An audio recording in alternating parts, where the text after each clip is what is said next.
द्वारका का वैभव जब अपने अंतिम चरण में पहुंचा तब समय का चक्र पूर्ण हो चुका था। श्री कृष्ण जानते थे कि यादव वंश का पृथ्वी पर ठहराव अब समाप्त होने वाला है। प्रभास तीर्थ में यादवों के बीच घोर कलह हुआ और देखते ही देखते वही वंश जिसने असंख्य युद्ध जीते थे आपसी संघर्ष में नष्ट हो गया। यह दृश्य देखकर बलराम जी अत्यंत शांत थे। उनके मुख पर न क्रोध था न शोक। वे जानते थे कि यह सब काल की लीला है। उन्होंने श्री कृष्ण की ओर दृष्टि डाली, मानो बिना शब्दों के विदा ले रहे हों। फिर वे धीरे धीरे प्रभास क्षेत्र से आगे बढ़े और समुद्र तट के पास एक एकांत पवित्र स्थान पर पहुंचे।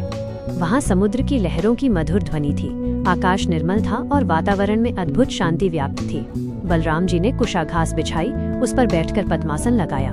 उन्होंने अपने नेत्र अर्धनिमीलित किए और गहन योगावस्था में प्रवेश कर गए। उनका श्वास प्रश्वास धीरे धीरे सूक्ष्म होता गया। शरीर स्थिर था, किंतु भीतर अनंत शक्ति जागृत थी। तभी एक अलौकिक घटना घटी। बलराम जी के मुख से एक तेजस्वी विशाल श्वेत सर्प प्रकट हुआ। उस सर्प का तेज सूर्य से भी अधिक था। उसके हजारों फन थे और प्रत्येक फन पर दिव्य आभा चमक रही थी। देवता आकाश से पुष्प वर्षा करने लगे।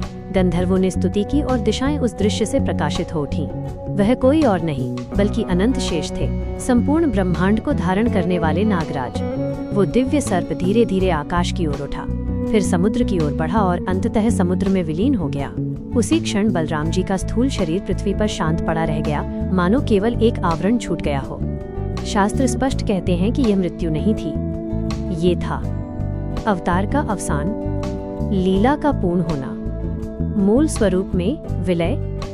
बलराम जी शेषनाग के अवतार थे और उन्होंने योग बल से अपने वास्तविक रूप को प्रकट कर पृथ्वी का त्याग किया। इसलिए उन्हें मरणशील नहीं बल्कि अनंत कहा गया है। कुछ समय बाद श्री कृष्ण स्वयं वहां पहुंचे।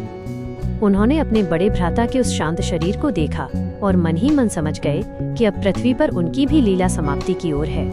इस प्रकार प्रभास क्षेत्र के समीप समुद्र तट पर बलराम जी ने अत्यंत शांत, योगमय और दिव्य रूप से अपना देह त्याग किया, जो आज भी भक्तों के लिए वैराग्य, ज्ञान और कालबोध का प्रतीक है। अगर आपको ये वीडियो पसंद आया हो तो लाइक और सब्सक्राइब जरूर करें। धन्यवाद।